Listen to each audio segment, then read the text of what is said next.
जैसे दूध कलेक्शन के सेंटर है, वैसे मूत्र कलेक्शन के सेंटर हम बनाने वाले हैं। और हर किसान जो गाय पालता है उसको एक गाय 3 से 4 लीटर मूत्र एक दिन में दे देती है, तो 32 से 40 रुपए की इनकम उसकी मूत्र से होती है। 5 लाख गांव में हर शेतकरी को ये हम मदद कर सकते हैं। फिर गाय का शेण भी है, गाय के शेण से खत बनता है, गाय के शेण से साबुन बनता है, गाय के शेण से धूप बत्ती बनती है, गाय के शेण से अगरबत्ती बनती है, गाय के शेण से शैम्पू बनता है, गाय के शेण से 50 वस्तुएं बनती हैं। वो गांव गांव में बनवाना है, उसके लिए हम ट्रेनिंग प्रोग्राम चलाने वाले हैं। आप बोलोगे ट्रेनिंग कौन देगा? हमारे योग शिक्षक देने वाले, जो गांव गांव जाकर योग सिखाते हैं वही गांव गांव जाकर गोमूत्र से औषधि बनाना भी सिखाएंगे, वही शेण से वस्तुएं बनाना सिखाएंगे। थोड़े दिन में ये काम हम शुरू करने वाले। तो भारत के 5 लाख गांव में कोटि कोटि शेतकरी को इससे रोजगार मिलेगा और इससे गाय की इज्जत भी बढ़ेगी और गाय कत्ल होना भी बंद होगा। जब गाय का मूत्र बिकेगा, गाय का शेण बिकेगा, तो कौन शेतकरी है जो गाय को कसाई को देगा? क्योंकि शेण और मूत्र तो जीवन के अंतिम दिन तक गाय से मिलता है। दूध तो थोड़े दिन मिलता है गाय से, लेकिन शेण और मूत्र तो हमेशा मिलता है। तो हम ये कहना चाहते हैं पूरे देश के शेतकरी को कि दूध मिले तो बोनस है, शेण और मूत्र उसकी असली इनकम है। तो शेतकरी गाय पालेंगे शेण और मूत्र के लिए, दूध तो उनको बोनस में मिलेगा। तो 5 लाख गांव में हमें ये उद्योग करना है। और इसी उद्योग का एक छोटा पार्ट है, गाय के शेण से गैस निकलती है जिसको हम सभी जानते हैं गोबर गैस। इसको तकनीकी भाषा में कहते हैं मीथेन गैस। ये मीथेन गैस से सभी गाड़ियां चल सकती हैं, इसका परीक्षण करके देखा हम लोगों ने। मीथेन गैस से कार चलती है, बस चलती है, ट्रक चलता है। बस करना क्या है कि शेण में से जो गैस निकला इसको कंप्रेस करके एक सिलेंडर में भरना है और वो सिलेंडर गाड़ी में लगाना है, गाड़ी चलेगी आपको। और खर्चा कितना आता है? 15 पैसे किलोमीटर खर्च आता है गाड़ी चलाने का खर्च। पेट्रोल में 7.5 रुपए किलोमीटर का खर्च है, डीजल में 3.5-4 रुपए का है, और शेण से 15 पैसे 20 पैसे किलोमीटर का खर्च है। तो हमारी योजना है कि सारे देश में से शेण इकट्ठा करें, गैस निकालें, उस गैस को सिलेंडर में भरें, गांव गांव ये इंडस्ट्री चलेगी। सिलेंडर बनाने का काम, सिलेंडर में भरने का काम, कंप्रेशर बनाने का काम, कंप्रेशर इंस्टॉल करने का काम, इतना बड़ा काम होने वाला है ये 4-5 साल। ऐसी हमारी एक तीसरी योजना है, भारत के 3.5 लाख गांव में आम पैदा होता है, मैंगो। ये आम बाजार में 15-20 रुपए किलो बिकता है, लेकिन इसी मैंगो का माजा जब बनता है या फ्रूटी जब बनता है तो 250 रुपए लीटर बिकता है, 200 रुपए लीटर बिकता है। तो शेतकरी को हम कहेंगे आम मत बेचो, माजा बना के बेचो, वो बिकेगा 250 रुपए लीटर। और पीने वाले हैं इस देश में, मूर्खों की कोई कमी नहीं है। हाँ, 15 रुपए किलो का शुद्ध आम नहीं खाएंगे, 200 रुपए किलो का माजा पिएंगे, ऐसे मूर्खों के मूर्ख हैं इस देश में। और इन्हीं मूर्खों को लूटने के लिए विदेशी कंपनी आती है, तो हम शेतकरी को कहेंगे तुम ही करो ये काम। विदेशी कंपनी का माजा लेने से अच्छा है गांव गांव का शेतकरी तैयार करे, वो बिके पूरे देश में। आम का माजा भी बन सकता है, आम का अचार भी होता है, आम का मुरब्बा भी होता है, आम की चटनी भी होती है, आम का पापड़ भी होता है। आम से 50 प्रोडक्ट बनते हैं। और एक अद्भुत बात बताता हूं, आम की जो गुठली होती है ना, उसका तेल निकलता है और दुनिया में सबसे महंगा बिकता है। मैंने अमेरिका और यूरोप के मार्केट में पता किया, आम की गुठली का तेल 9,000 रुपए लीटर है, 9,000 रुपीज पर लीटर। और जो खरीदते हैं ना वो बोलते हैं आप जितना बेचो हम ले लेंगे। मैं पूछा उनको तुम्हारे क्या काम का, उन्होंने कहा इससे हम बहुत सारी मेडिसिन बना लेते हैं।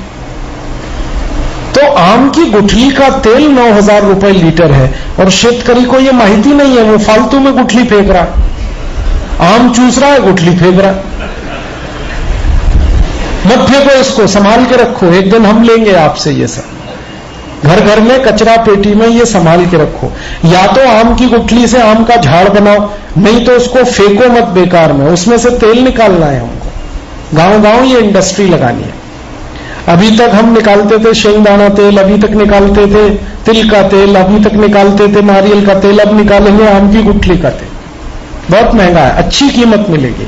और भारत के 3.5 लाख गांव में आम है और 1.5 लाख गांव ऐसे हैं जहां आम हो सकता है, तो हम प्रमोशन करेंगे, आम के झाड़ लगाना, आम के बगीचे लगाना।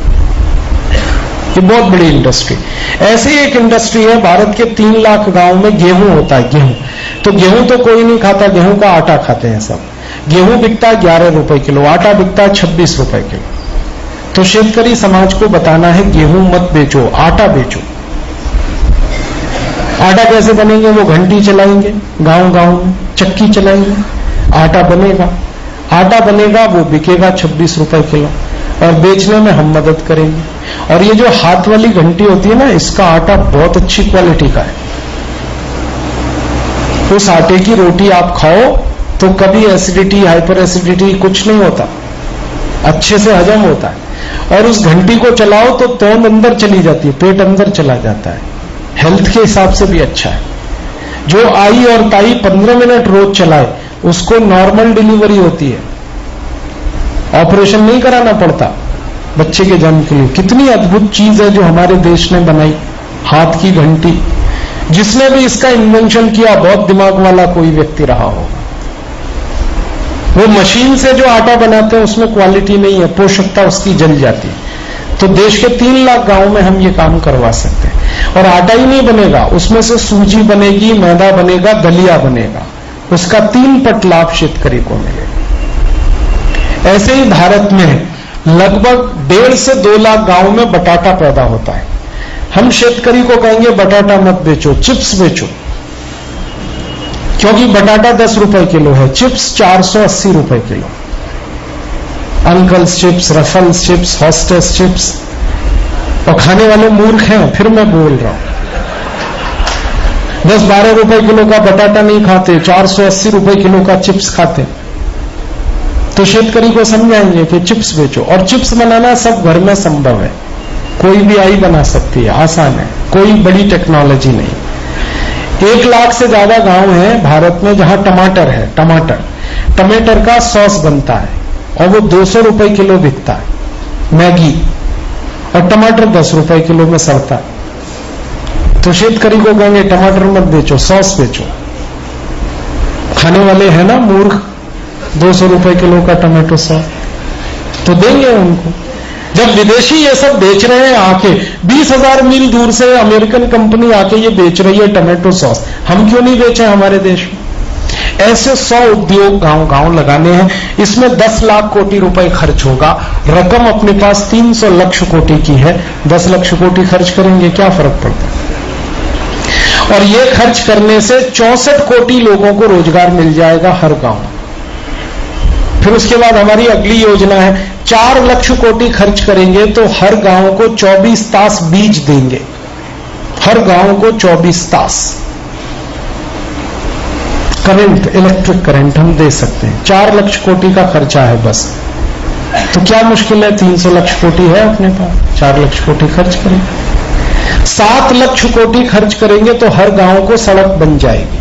वैसी सड़क बन जाएगी जैसे दिल्ली में राजपथ है, जो सबसे अच्छी सड़क मानी जाती है, वो हर गांव में हम दे सकते हैं 7 लाख कोटी में। 12 लाख कोटी खर्च करें, हर गांव को स्कूल और हॉस्पिटल मिल जाएगा आयुर्वेद का। 15 लाख कोटी खर्च करें तो हर एक शेतकरी के खेत को पानी मिल जाएगा। अभी 40% खेती को ही पानी है, 60% खेती पाउस आधारित है। इस पूरी खेती को हम पानी देना चाहते हैं। और ये सारा खर्च 50 लाख कोटी में होगा और रकम 300 लाख कोटी है। आराम से खर्च करेंगे। 250 लाख कोटी बचेगा, उस बचे हुए को बैंक में जमा कर देंगे फिक्स डिपॉजिट में। उसका 1 वर्ष का ब्याज मिलेगा 25 लाख कोटी। और ये ब्याज जो है ना, टोटल टैक्स कलेक्शन से जाती है। हमारा टैक्स है ना 21 लाख कोटि का, ब्याज ही हमें मिल जाएगा 25 लाख कोटि का। तो टैक्स लगाने की जरूरत ही नहीं, सारे देश में टैक्स खत्म। सबसे पहले इनकम टैक्स खत्म करेंगे। इनकम टैक्स खत्म होते ही सारा बेईमानी और भ्रष्टाचार खत्म। पता है कैसे? इनकम के टैक्स का कानून है, वो ये कहता है कि आप 100 रुपए कमाओ, सरकार को 30 रुपए दो, तो 70 रुपए व्हाइट मनी है, नहीं दिया तो 100 रुपए ब्लैक मनी। ये है कानून। कानून बदल दो, इनकम टैक्स लगेगा ही नहीं, तो जो 100 रुपए है वो सब व्हाइट मनी है, सब सफेद धन है, तो ब्लैक मनी है ही नहीं। ब्लैक मनी नहीं होगा तो कोई घूस देने वाला नहीं, दे ही नहीं सकता। पैसा काला होता है तभी घूस दी जाती है, रिश्वत दी जाती है। सफेद पैसा है कोई नहीं देने वाला, तो सारे पुडारी भूखे मरेंगे, फिर कोई इनको नहीं देगा डोनेशन।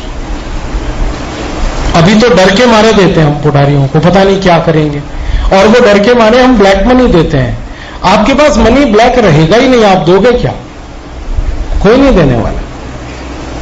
तो सारे देश का ब्लैक मनी भी व्हाइट हो जाएगा, 60 लाख कोटि का ब्लैक मनी व्हाइट होगा इनकम टैक्स हटाने के बाद, और सब ईमानदार हो जाएंगे। अभी क्या होता है, इनकम टैक्स की चोरी करने के लिए हम इनकम को छुपाते हैं। जब इनकम टैक्स ही नहीं है तो इनकम छुपाने की गरज नहीं है, सब इनकम ओपन हो जाएगी। इसी तरह से सेंट्रल एक्साइज हम खत्म करेंगे। सेंट्रल एक्साइज के कारण लोग उत्पादन छुपाते हैं, उत्पादन छुपाने की जरूरत नहीं, उत्पन्न को खुला करो, जितना उत्पन्न बताओ। वैल्यू एडेड टैक्स चोरी करने के लिए बिक्री को छुपाते हैं, हम टैक्स ही हटा देंगे, बिक्री कोई क्यों छुपाए? तो बिक्री खुल जाएगी, उत्पन्न खुल जाएगा, आमदनी खुल जाएगी, तो देश तो अपने आप ईमानदार हो जाएगा, और उत्पन्न बढ़ेगा, आमदनी बढ़ेगी, बिक्री बढ़ेगी, तो उसका सारा लाभ समाज को मिलेगा। और अंत में पता है क्या होगा? जब इनकम पे टैक्स नहीं होगा तो कोई पैसा देश के बाहर विदेशी बैंक में जमा होगा ही नहीं। ये काम हम करने वाले हैं, टैक्स के सिस्टम को खत्म करना, क्योंकि अंग्रेजों ने बनाया हुआ है हमें लूटने के लिए, हमें इसकी गरज नहीं। फिर इस सिस्टम को खत्म करने के बाद ये कलेक्टर, कमिश्नर, डिप्टी कलेक्टर, इस सिस्टम को भी खत्म करना है। इनकी गरज क्या, इनकी जरूरत क्या? जब अपने को लूटना नहीं है तो कलेक्टर की क्या जरूरत, कमिश्नर की क्या जरूरत? तो आप बोलेंगे प्रशासन कैसे चलेगा? महात्मा गांधी ने इसके लिए पूरी ड्राफ्टिंग करके रखी है कि कलेक्टर कमिश्नर को हटाकर कैसे हम सिस्टम को चला सकते हैं, वो हमारे पास है। महात्मा गांधी का सबसे ज्यादा मेहनत करके बनाया हुआ ड्राफ्ट है। उन्होंने कल्पना की थी लोक प्रशासन, वो है हमारे पास, उसको लागू करेंगे और इसमें गुंजाइश कम से कम रहेगी। गांधी जी ने कहा था लोक प्रशासन होगा और लोक सेवक होंगे, अधिकारी कोई नहीं होगा इस देश में। फिर हमें न्याय व्यवस्था बदलनी है, हमारी जो जुडिशियल सिस्टम में कानून है, आईपीसी, सीआरपीसी, ये बदलने हैं, क्योंकि ये बहुत रद्दी कानून है। इसका सबसे बड़ा उदाहरण है भोपाल गैस त्रासदी हुई, 35,000 लोग मरे, हमारा जजमेंट आया 2 साल की सजा। ये है हमारा न्यायतंत्र। 35,000 लोग मर गए और जो उसके लिए जिम्मेदार हैं उनको 2 वर्ष की सजा मिली, और उसमें भी बेल कभी भी ले सकते हैं, और उन्होंने ली और सब छूट गए। सुबह सजा मिली, शाम को सब छूट गए। इतना रद्दी न्याय व्यवस्था हमें नहीं चलाना, इसको बदलना है। फिर हमारी शिक्षा व्यवस्था को बदलना है। ऐसी भारत की सभी व्यवस्थाओं को बदलना है जो अंग्रेजों के समय से है। मैकॉले ने जो एजुकेशन सिस्टम बनाया, ये बदलना है। अंग्रेजी भाषा को भी हटाना है, हमारी शिक्षा व्यवस्था में मातृभाषा को लाना है। महाराष्ट्र के लोग मराठी में पढ़ें, कर्नाटक के कन्नड़ में, तमिल के तमिल में, केरल वाले मलयालम में, मातृभाषा में पूरा शिक्षण, बचपन से लेकर उच्च शिक्षण तक सब मातृभाषा में।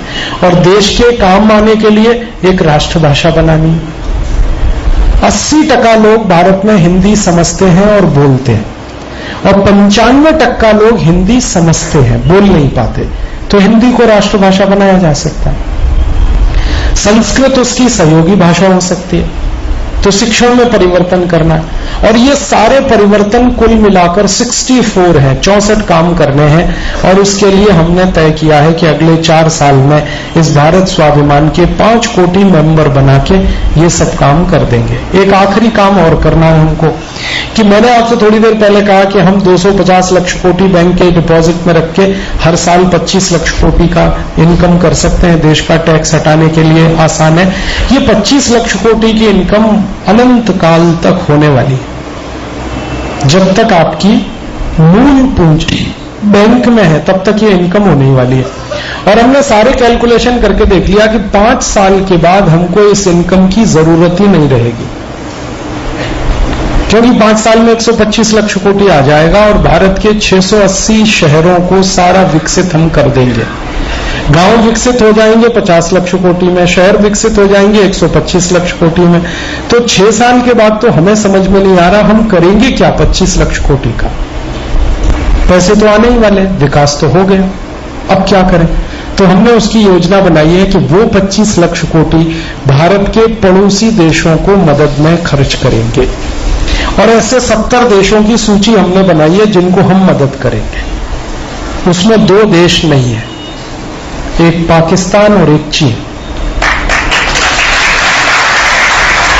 बाकी 70 देश हैं, उनको हम मदद करेंगे अपनी तरफ से। तो उनकी गरीबी बेकारी भी हम दूर करेंगे। उनकी गरीबी बेकारी अगर हमने दूर कर पाई तो वो हमारे दोस्त हो जाएंगे। ऐसे 70 देश हैं, इनको दोस्त बनाकर अंग्रेजों के खिलाफ मुकदमा लड़ना है। 300 लाख कोटि उन्होंने जो लूटा है वो वापस लाना है। आप बोलेंगे ये 70 देश क्यों चाहिए हमें? अंतर्राष्ट्रीय अदालत है एक दुनिया में, जैसे हमारे यहां सुप्रीम कोर्ट है वैसे इंटरनेशनल कोर्ट ऑफ जस्टिस है। उसमें कोई बड़ा मुकदमा लड़ने के लिए 1/3 देशों का समर्थन लगता है। दुनिया में इस समय 200 देश हैं, हमें 70 देशों का समर्थन चाहिए। वो 70 देशों को हम पहले मदद करेंगे, बाद में वो हमारा समर्थन करेंगे। तो अंग्रेजों के खिलाफ केस रजिस्टर होगा। उस केस में हम डॉक्यूमेंट्स देंगे ब्रिटिश पार्लियामेंट के कि कब किसने कितना लूटा, ये पैसा वापस चाहिए और ब्याज सहित चाहिए। बहुत सारे विशेषज्ञों को, तज्ञ लोगों को मैंने बात की है तो वो ये कहते हैं कि इस मुकदमे को तो आप तुरंत जीत जाएंगे। इसमें बस इतनी ही देरी है कि जो ब्रिटिश डॉक्यूमेंट्स हैं लूट के, वो सब आपको इंटरनेशनल कोर्ट में सबमिट करने हैं। फैसला तो आपके पक्ष में आएगा, तब 450 लाख कोटि इंग्लैंड से वापस लेंगे। और ये रुपया हम गोल्ड में लेंगे, सोने में लेंगे, पौंड में नहीं लेंगे। क्योंकि पौंड में अगर हमने ये लिया तो ये पैसा तो भारत में आते ही पौंड क्रैश हो जाए, तो उसमें फायदा नहीं। डॉलर में भी नहीं लेंगे, क्योंकि डॉलर पौंड के साथ जुड़ा हुआ है, वो भी क्रैश होगा। हम लेंगे गोल्ड में ये। तो आप बोलेंगे क्या गोल्ड है? अंग्रेजों के पास है ना, हमारा लूटा हुआ सब रखा है। ब्रिटेन के म्यूजियम्स में आप जाओ तो भारत से लूटा हुआ उन्होंने बहुत कुछ रखा हुआ है। हमारा तो सोमनाथ का मंदिर जो था ना सोने का, जिसको महमूद गजनवी ने लूटा था, महमूद गजनवी उसका दरवाजा उखाड़ के ले गया था सोमनाथ के मंदिर का, वो सोने का दरवाजा। मैंने देखा वो लंदन में रखा है सोने का दरवाजा। मैं वहां पूछा एक अंग्रेज को कि ये तुमको किसने दिया? उसने कहा हम महमूद गजनवी को लूट के लाए थे इसे। है हमारा, वो रखा है लंदन में, वो ही लेंगे पहले।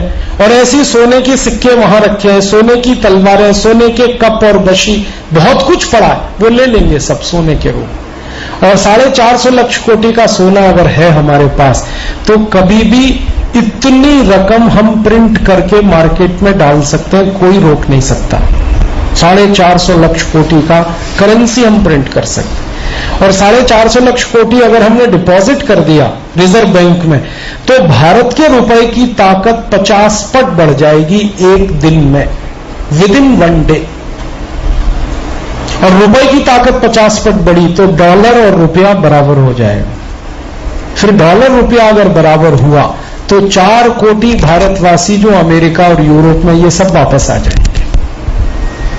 क्योंकि ये इसलिए बाहर गए थे कि $1 में 50 रुपया, अभी $1 में 1 रुपया हो गया, तो करेंगे क्या? झक थोड़ी मारेंगे, वहां वापस आएंगे।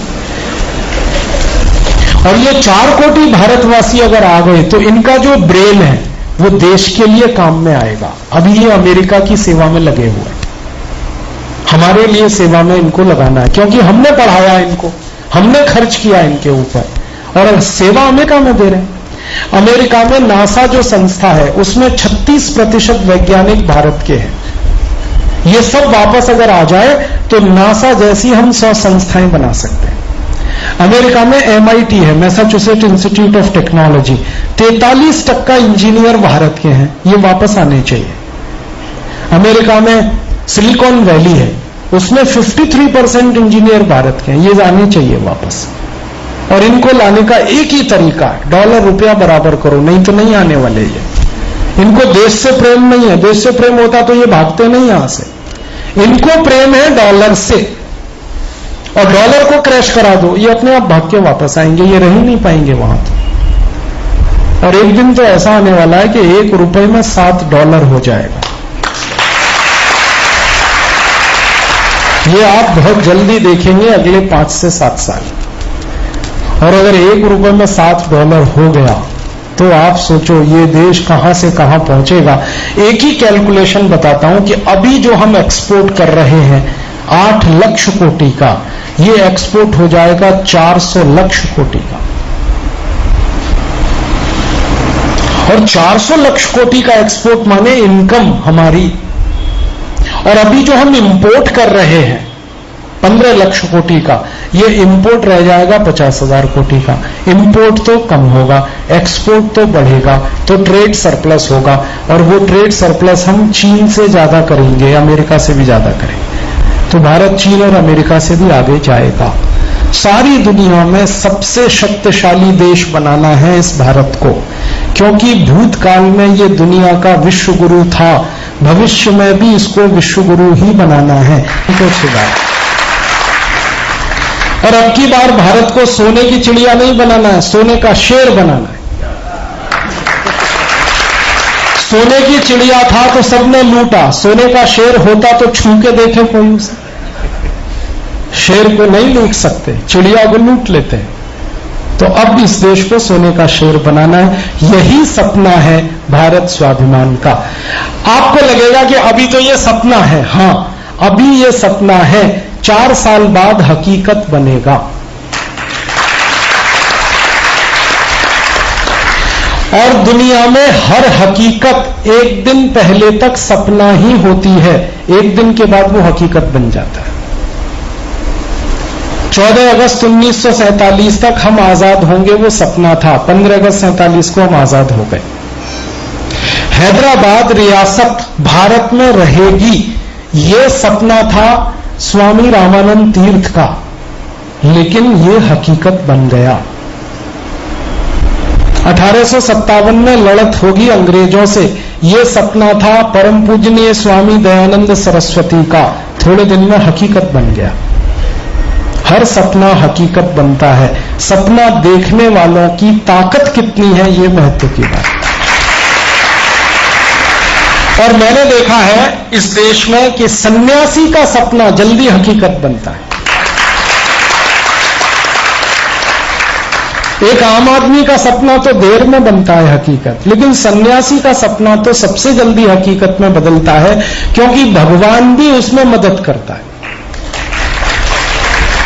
मैं आपको 2 उदाहरण देके मेरा व्याख्यान पूरा करूंगा। एक सन्यासी हुए अपने महाराष्ट्र में, परम पूजनीय स्वामी समर्थ गुरु रामदास। इनका सपना क्या था? इनका सपना था औरंगजेब का साम्राज्य दक्षिण भारत से समाप्त करना। वो सपना उन्होंने देखा, क्योंकि औरंगजेब बहुत अत्याचार कर रहा था, हिंदुओं के मंदिर तोड़ रहा था, हिंदुओं को मुसलमान बना रहा था, हिंदुओं पे उसने टैक्स लगा रखा था, जजिया कर, बहुत अत्याचार। समर्थ गुरु ने सपना देखा कि औरंगजेब का तो समाप्ति होना ही चाहिए शासन का। भगवान ने उसमें मदद किया और भगवान ने छत्रपति शिवाजी महाराज को भेज दिया।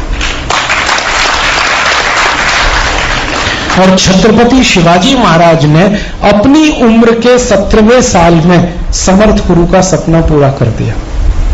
17 साल की उम्र में दक्षिण भारत से पूरा साम्राज्य खत्म हो गया था औरंगजेब का। और औरंगजेब भागकर उत्तर में गया, फिर मर गया, और उसके बाद 1707 में तो मुगल शासन ही समाप्त हो गया पूरे देश में। तो एक सन्यासी ने सपना देखा था कि दक्षिण भारत से मुगल साम्राज्य समाप्त हो, और 1707 में पूरे भारत से मुगल साम्राज्य समाप्त हो गया। सन्यासी का सपना ऐसा होता है। एक सन्यासी थे स्वामी रामानंद तीर्थ, उन्होंने कभी सपना देखा था कि हैदराबाद की रियासत भारत में रहेगी, क्योंकि हैदराबाद का निजाम बोलता रहता था कि मुझे तो पाकिस्तान जाना है। स्वामी रामानंद तीर्थ का कहना था कि पाकिस्तान जाना है तो निजाम जाए, रियासत तो भारत में रहेगी। भगवान ने इस सपने को पूरा करने के लिए सरदार वल्लभ भाई पटेल को भेज दिया, और सरदार वल्लभ भाई पटेल ने वो सपना पूरा किया स्वामी रामानंद तीर्थ का।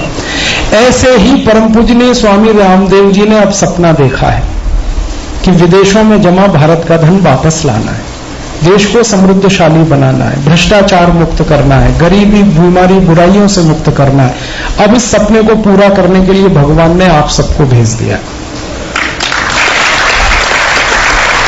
मैं आप सब इसी सपने को पूरा करने के लिए इकट्ठे हो रहे हैं। मुझे तो कई बार ऐसा लगता है कि हम और आप पुराने जन्म के कोई सहयोगी हैं। कभी हम इकट्ठे हुए थे 1857 में, तब एक सन्यासी ने हमें इकट्ठा किया, परम पूजनीय स्वामी दयानंद सरस्वती। तब हम भगत सिंह, माफ करना, हम तब नाना साहब पेशवा, तात्या टोपे, झांसी की रानी लक्ष्मीबाई, नाना फडणवीस, वासुदेव बलवंत फड़के, इन सब नामों में इकट्ठे हुए थे। अब फिर आए हैं जन्म लेके। आत्मा वही है हम में, शरीर बदल गया, नाम बदल गया, क्योंकि भगवान को फिर हमसे कुछ करवाना है तो हमको फिर इकट्ठा किया। और अब भी हमको इकट्ठा करने में एक सन्यासी की ही भूमिका है। 1857 में भी एक सन्यासी ने हमें इकट्ठा किया, 2010 में भी एक सन्यासी हमको इकट्ठा कर रहा है। तो मुझे लग रहा है कि भारत का इतिहास फिर दोहरा रहा है अपने आप को। अब बस हम इस सपने को पूरा करने में जितनी जल्दी और जितनी ताकत से लगेंगे, परिणाम उतनी जल्दी आने वाला है। हमें 4 साल में ये करना है। आपका इसमें सहयोग मिले, ये हमारी अपेक्षा है। आप क्या सहयोग करें इस सपने को पूरा करने के लिए? पहला काम कि आप हमारे मेंबर बने। भारत स्वाभिमान का मेंबर बनने के लिए एक फॉर्म है, बाहर आप जाएंगे तो स्टॉल पे मिलेगा, आप ले जाइए, उसको नाम पता फोन नंबर भर के दे दीजिए। जब आप फॉर्म जमा करेंगे तो आपसे 51 रुपए का दान चाहिए हमें। जो व्यक्ति शहर में रहते हैं उनसे हम 51 रुपए दान लेते हैं, जो गांव में रहते हैं उनसे 11 रुपए दान लेते हैं। तो आप 51 रुपए जो दान करेंगे, ऐसे 5 कोटि लोगों का दान इकट्ठा करके हमें ये लड़ाई पूरी लड़नी है। हमने ये संकल्प लिया है कि किसी करोड़पति व्यक्ति से 100-200 कोटि नहीं लेना। उससे ज्यादा अच्छा है 5 कोटि नागरिकों से 51-51 रुपए लेना, 5 कोटि शेतकरी से 11-11 रुपए लेना।